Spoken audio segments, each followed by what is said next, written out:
Hello, and welcome back to the Land and Climate podcast. My name is Alasdair MacEwen, and in this episode, we try to get into the history of climate change skepticism and how climate change thinking has developed and evolved in Russia.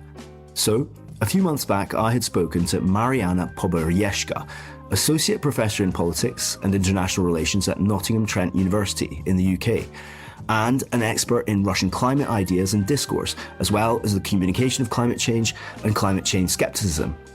Russia's vulnerability is growing year to year, and we're already seeing such an increased number of disaster weather events.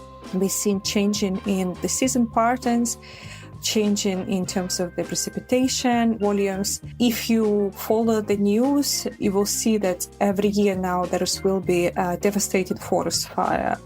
Our conversation kicked off by my asking Marianna Poberezhskaya how Russia fitted into global climate politics and to explain the country's recent historical relationship with climate change. Russia is one of the largest greenhouse gas emitters in the world.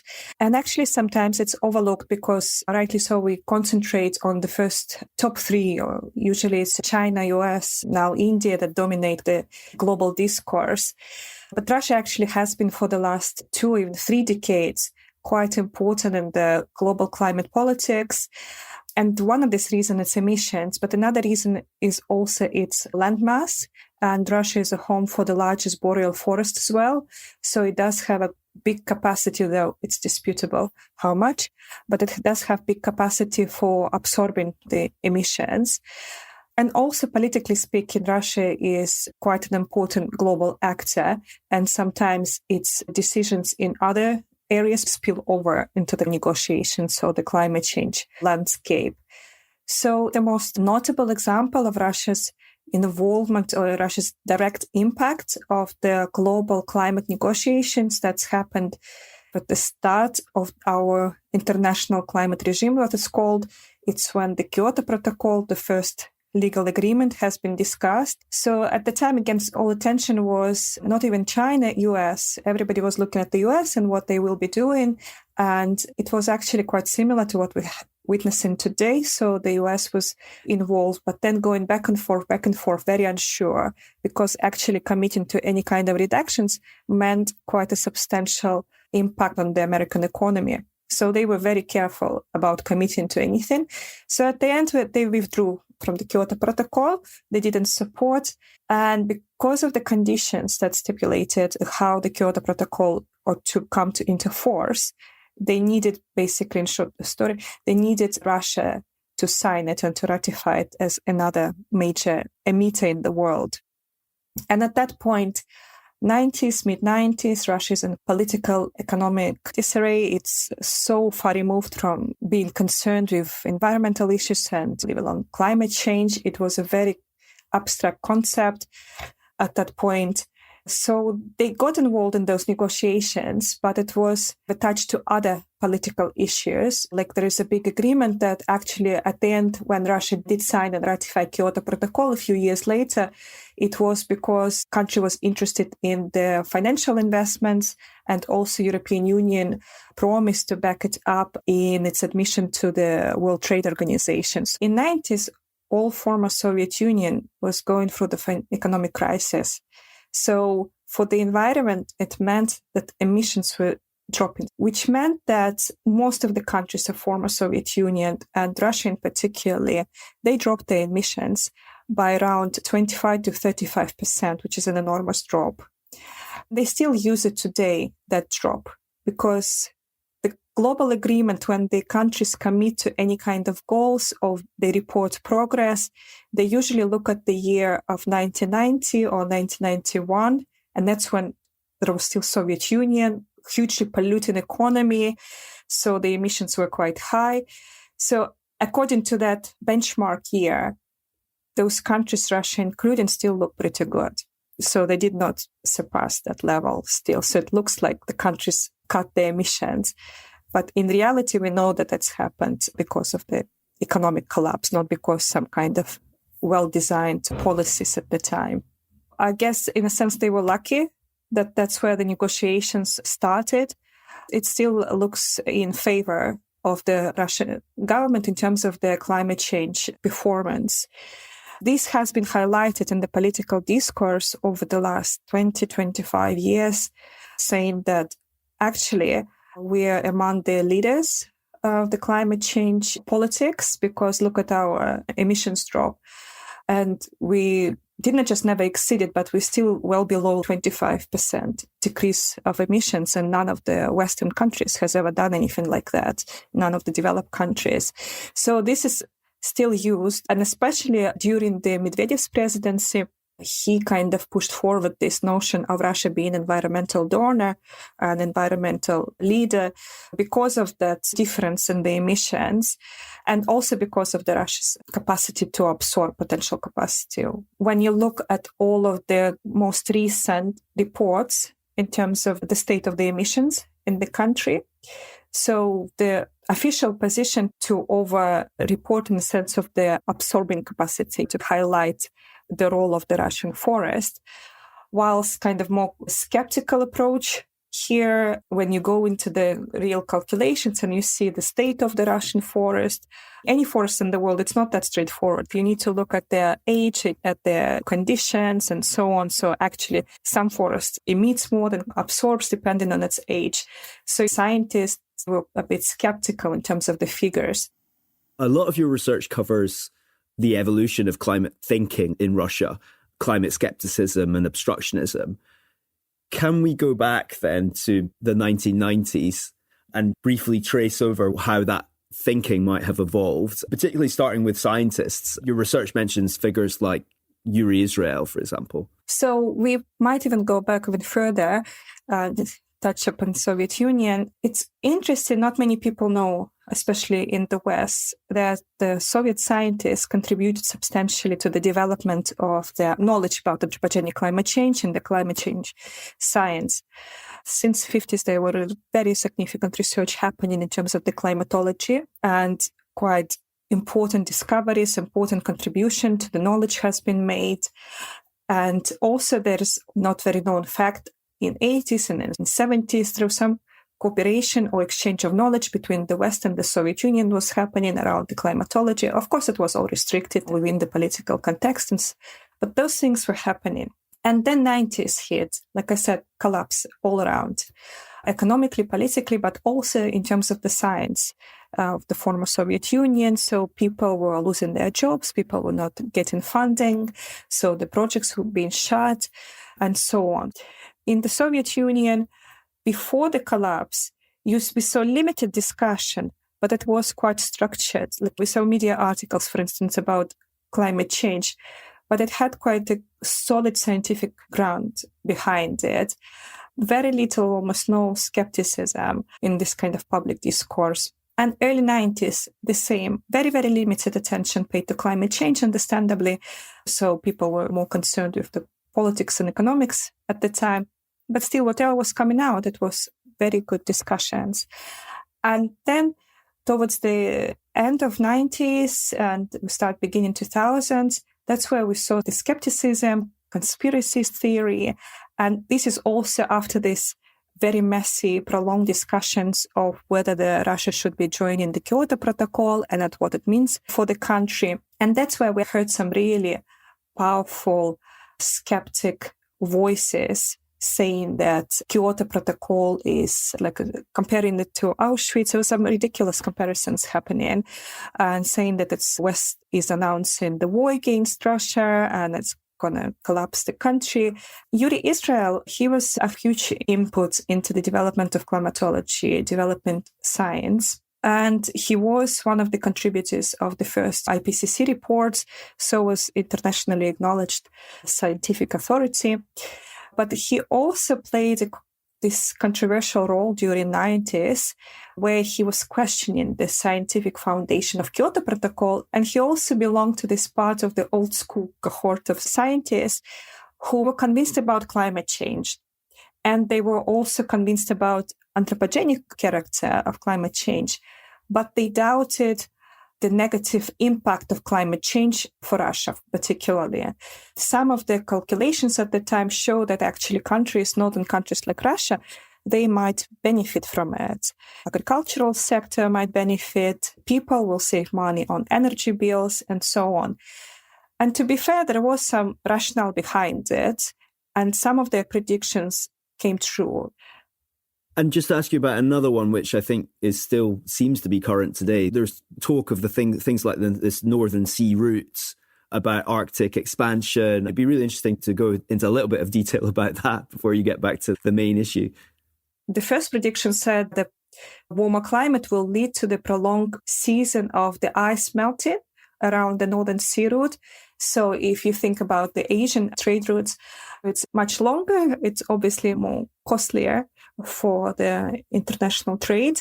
So Russia saw it as offering the alternative to the world, to the globe, to cut down the number of days that you're allowed to transport the goods around the world. So it's shorter, cheaper, obviously, but then Russia would benefit in the sense that would monitor that traffic. And another thing was about Arctic and melting of the ice is the Arctic is very rich in natural resources. Russia is a major energy exporter, and it's one of its major contributions to the world. It provides gas, coal, oil. And where is those resources located? They're located in North Territory in Siberia and quite a few above the Arctic Circle. So we're talking about the actual already existing sites. And then there was an estimation that's what are we not even able to access? What is covered by the ice? What is actually in this Arctic territory, which belongs to Russia? And Russia is the largest, what they call Arctic state. And then there was also excitement about this. Okay, so the ice is melting. It becomes affordable to drill there, to access the riches of the Arctic. Going back to this discussion, I was talking about the Israel and all the discussion around Kyoto Protocol. That was controversy in a sense that they were not questioning anthropogenic nature of climate change, but questioning the outcomes of it and what is more damaging, restricting economy, cutting the emissions in an active way, or actually adapting to some potential negative consequences of climate change. And this has been going back and forth. And even if you look at the most recent Russian official documents, even its adaptation strategy, from political side, there is still this notion of let's explore Arctic and so on. Where does the Russian state lie now? From what you've just said, in terms of the recent strategies that it's published, there's still some belief there will be benefits from global warming. Has the overall strategy evolved from the Russian state on climate? It has been a bit complicated because something I will mention that's political discourse. From the scientific community now, there is absolutely monolithic message that climate change is awful. And Russia is one of the most vulnerable countries in the world. The global warming is happening faster in Russia because it's a northern territory. And also 60% of the Russian territory is permafrost, and its melting is catastrophic for the world and for the country. So the scientific community is very clear and very loud in their message. Despite all of the political complexities in the country now, they stay on the course. Going back a few decades, when Medvedev was in the presidency, he signed the climate doctrine, which was a big political step, officially acknowledging anthropogenic climate change. He was going to Copenhagen conference. He was quite loud and clear in terms of Russia is committing to the climate change negotiations. Then Putin comes back into office. He also actually, to surprise of many people, goes to the Paris conference and also says that actually Russia is part of this international dialogue. At the domestic level, the message is mixed. And it kept going for the 10 years since Paris Agreement. It kept going back and forth, kind of a very loud statement of the commitment and then saying something which compromises this statement. And because Russia's media space is restricted, it affects. It's kind of sends these mixed messages. So where we are with it. So is climate change better or good for us? Are we committing? Are we not committing? So just after the lockdown, actually, we saw a splash of political activity. The new documents, the law was accepted, trying to control the major industries, enterprises that emit a lot in Russia, which was a big breakthrough. There was the updated climate doctrine. So there are lots of positive things were happening.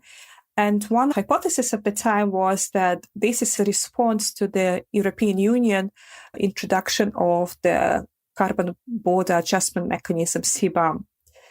because obviously, again, at the time, Russia was one of the main exporting partners of the European Union. Russia was exporting a highly polluting products, not just gas, coal, but also steel and so on. CBAM was announced that it will come. In reality, if things would stay the same, if Russia continued to trade with the EU, it would have affected significantly the Russian businesses.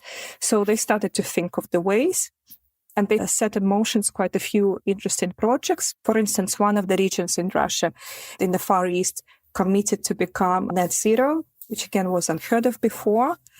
They also announced a few other kind of initiatives and green hydrogen development. There was a lot of things were going on. But then, of course, foreign policy turned the other way and had a substantial detrimental impact on all of those developments and discourses around the climate change. So we're in a situation now where there aren't any significant decarbonisation programs which are significantly reducing emissions. Obviously, for us, it's now a bit more difficult to research what is going on in Russia and in terms of getting access to the data. But judging by what people who either still remain in the country or who recently left it, what they're saying, that it depends. They say some of the projects that they committed to, they were set in motion and they keep going. And Russia still goes to the climate change conferences. It's still part of the international dialogue. And it has to closely work with other partners like China and India, let's say, Brazil, so this non-Western alliance. And then it has a knock-on effect. So China and India are exceptionally important to global climate change dialogue. And there is a lot going on around them. And it's a whole different topic of discussion. But China is committed, and then it affects its trading partners as well. And also by extension, then Russia needs to be playing by the rules of whatever is happening. Some of the things are still set in motion. Some of the projects keep going on. For instance, the net zero region is still happening. They said, okay, we don't know how net zero will be implemented in the whole country, like it's a bit far off, but we can do something sooner in that one out of very many regions in Russia, so that we can do an experiment there. And they picked that region, which was quite a bit of a discussion around it because it's very far away.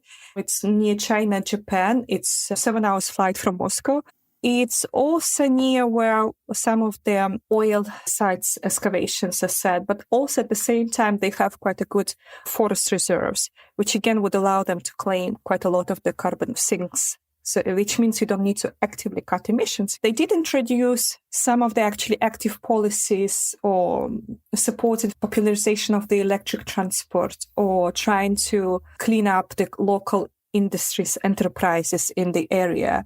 So there are some active policies in that region which allow it to get to some resemblance of the net zero. And your research goes into the slightly confusing nature of whether, given that Russia is such a big oil and gas producer and coal as well, but there is such an intermingling between state and industry. So it's quite hard to tell what is state and what is industry. And in effect, the oil and gas industry is almost part of the Russian state and vice versa. And also Russia's a member of OPEC. I mean, does it see itself as a petro state? Do you think in the way that it's operating, or is that too simple a way to look at it? It's definitely one of the key characteristics of the Russian economic and the political system, its global role as an energy exporter.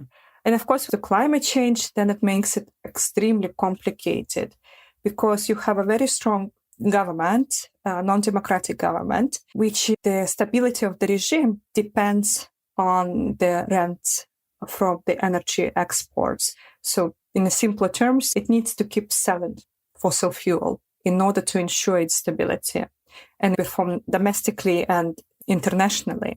And the climate mitigation policy, the main agenda is to go against fossil fuels, for us to stop burning fossil fuels or to reduce our dependency globally on the fossil fuel.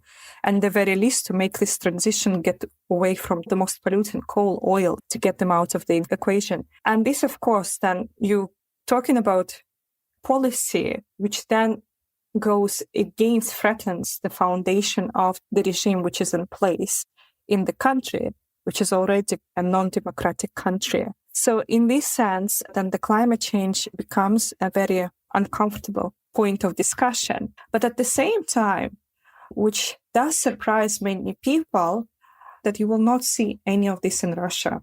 We haven't mentioned yet is a public awareness or public reaction to the climate change. And the most significant feature is actually the lack of that discussion and still limited level of awareness compared to the global levels. I'm talking about, of course, climate change becoming a topic all around the world. But relatively speaking, the level of awareness is still extremely limited, especially considering the vulnerability of the country.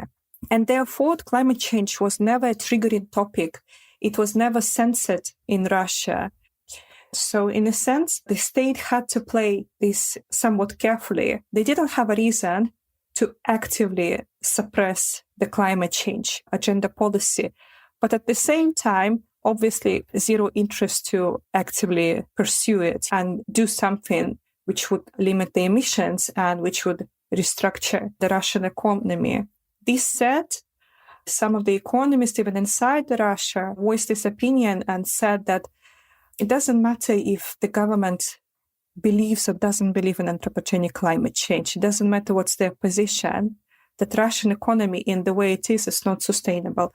And it has to move away from this dependency on the fossil fuel industry. They've been proved right in the last few years because this dependence on the export of the fossil fuel puts Russian economy in a very vulnerable position. Okay, it's arguably still quite far away from moving to electrification and away from dependence on oil and gas. Yeah, definitely. There is a lot to do there. There has been some things happening. So there's been some electrification of the transport or some of the infrastructure. And there was a lot of interest starting 10 years ago in energy efficiency. But the motivation was not the climate change, but economic savings. So Russia depends on quite an old, outdated infrastructure, even its energy sector, the infrastructure that it inherited from the Soviet Union. And actually, ensuring energy efficiency allows country to save money and, ironically, then to sell more fossil fuel. There are some things happening even in the last 3-4 years, but at the same time, it's very far away, of course. There is still a lot to do to move away from this dependency on the fossil fuel. I'd like to move to Russia's influence over global climate policymaking and global climate politics. And maybe with that, you've done a lot of research into conspiracy theories and climate. Some of the conspiracies that we've seen there popping up throughout the years is very much similar to what you see in the West, is that the climate change is a myth. It has been created by this powerful global government, or it's the renewable lobby which profits from it, or it's an invention of the Greenpeace, which is a satanistic church. It can go really, really into the fantastical explanation. In Russia, there is always this notion of the Cold War-like thinking, and it is a suspicion when something comes from the West. And the climate change also, within this discussion, is seen like something invented by the West, or the climate change solutions or policies they imposed by the West, and therefore there is a Western agenda. And it could be anything saying that climate change is an outcome of the weather weapon used by the United States, against Russia. It's very interesting because they have a drop of real scientific facts, because there was some weather modification technology used, and some of it been used in the warfare. And we also have this whole big controversial and complicated subject of geoengineering, for instance. So you have this discussion, but then go to the extreme and say climate change doesn't exist. It's just the weather weapon or climate weapon used against Russia or enemies of the United States. I've seen more of this in the last 4 years, because currently Russia is the lowest point of the relationship with the West since the end of the Cold War, for sure. You again see this as kind of us versus them, and there is suspicion like, why do we have to do this? It's a Western agenda. And interestingly, even the last COP, the Russian delegation, which was there at the conference, and they were actively involved, but at the same time, they were talking at the conference in the events that it is Western agenda, it's about green extremism, And there is this push for non-Western alliance in terms of the climate politics and climate discussion, that non-Western countries have to protect themselves and have to work together. You start with some extreme theories somewhere on the internet, but at the same time, you see drops of them appearing in the political discourse and then even surfacing at the most important climate change discussions. You also mentioned geoengineering as part of the conspiracy theories. When you were talking about Yuri Israel, him and others were actually early proponents of geoengineering themselves. Can we talk a little bit about that and how Russia might be viewing geoengineering now, seeing as, we're entering a warming phase where experimentation with geoengineering might be developing?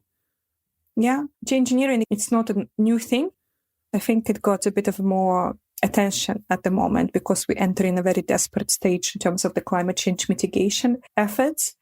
But even at the time of the Soviet Union, Soviet scientists were also playing with those ideas of what to do in terms of the geoengineering, how to manage the climate change without committing to the strong economic policies. And some of those ideas were like, what can we do here? Whether we paint the houses with white, deflect the sun. Or one of the prominent ideas was this solar management radiation, where we would spray the particles in the atmosphere and it will deflect the radiation there.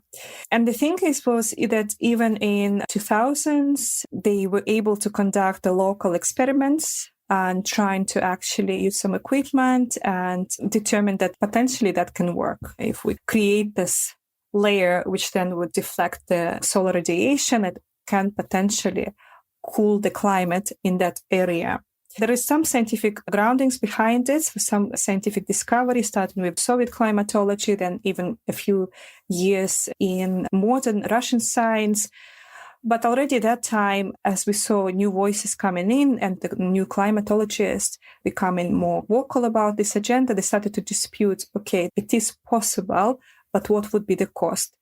We're already messing up the system by emitting too many carbon emissions. So the whole anthropogenic climate change is our geoengineering, right? In a sense that we messed up the climate system. So now we're going to be curing one illness with another one. And that's why it stopped. But it also was quite costly. If you're committed to it, you're committing to it. So you have to invest quite a lot in it. And even conducting the experiment was not an easy thing to do. And they haven't done it. Again, there was this discussion happening first at the national level, but then also at the time, Israel, when he was still around, was trying to bring attention in the global community. How can it be done? How can we manage? What kind of international agreement? Who makes those calls? So we're altering climate in this area, but it potentially might have outcomes other part of the world. And if it's worth the price for another meddling with the climate. So there is still something happening in scientific discourse, but it was relatively unknown in terms of the public discourse and political discussions. Recently, those ideas, they surfaced again and saying, in a sense, the same notion that there is an alternative to the Western proposed strategies in terms of climate change mitigation. For instance, we had this idea of the managing solar radiations before our scientists showed that it's possible. But as far as I'm aware, it's still very limited discussion and it hasn't been picked up. But if it's poorly executed, it can be extremely damaging. But then you have this very precarious political landscape where they seem more prone to go this risky alternative.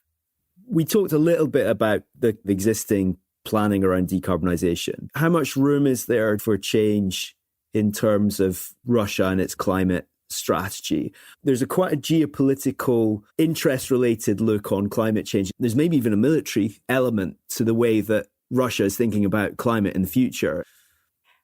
So obviously we have an elephant in the room here, the so-called Russian special military operation, the invasion. At the moment, we cannot talk about sensible climate policy until we see what is happening in this space. Because the whole political structure is all attention happening and public attention, the media, it's very monopolized. There is no effective, proactive national climate policy, especially when we talk about mitigation, without Russia being completely integrated back into the global community and start working again with the Western partners and again being part of the scientific collaboration and be able to bring in the technologies and exchange of experiences and ideas and so on. And the climate change mitigation absolutely requires cooperation, and it requires this international dialogue, which at the moment is obviously extremely limited, or limited to the certain partners, which themselves have a lot of problems in terms of the climate change policies. But yeah, that absolutely requires reintegration back in the global space in terms of the climate change discussions. Do you think the Russian state is gambling on climate change and the effects of global warming, that it might, in the long term, be better than others? Russia's vulnerability is growing year to year. And we're already seeing such an increased number of disaster weather events. We've seen changing in the season patterns, changing in terms of the precipitation volumes. If you follow the news, you will see that every year now there will be a devastated forest fire, or there will be flooding or storm, hurricane somewhere, and it hits different parts of it. So I remember, was it last year? Maybe I'm mistaken, year before, around December, the things were happening in the south around Sochi was absolutely like a destructive storm. The people were losing their houses, the flood. And the same week, Siberia, which is completely different climate zone. And again, the trees being pulled out of the ground, going on the roofs of the houses, the cars are swimming in the floods. 30, 20 years ago, that was unheard of. And now these things are happening quite regularly. So obviously, government is very well aware, because even if you don't care about anything else, it costs you more and more money. Surprisingly, one of the latest statements coming from the head of the state was about adaptation, where he said something along the lines, I think the journalist or maybe member of the public was trying to phrase the question again in the sense of this Cold War rhetoric, saying, oh, West, look what West is doing to us. But if climate change is true, they will have to beg us for let them into our country because we're so safe. The question was nonsensical, but the answer just surprised me because it was very reasonable, and said that, yeah, okay, we don't really care what happens with the West, but we need to take care of ourselves. And the reality is that we're going to keep suffering, and it's going to get worse very soon. So we need to make sure we protect ourselves. So there is clearly that notion that climate is changing. So there's the realization of the losses. Whether you want to take part in the global discussion, mitigation, whether you want to do anything with your energy industries, that's a different part of it. Nobody will adopt Russia besides the Russian government. So that's completely the national issue agenda. And this means that the government has to think it through, and they need to estimate and they need to calculate the cost of investment and potential losses there. My thanks to Marianna Poberezhskaya for her time. As usual, we have provided a further reading list on the subject on our podcast blurb, and it's also available on our website. Thanks to Vasko Kostovsky for audio engineering the show, and I always say this, but please don't forget to review and follow the show, if you do like it, that is. And do also feel free to give us your views on issues you might like us to cover. We'll be back again in 2 weeks' time with another interview, and my name is Alasdair MacEwen, and thanks for listening.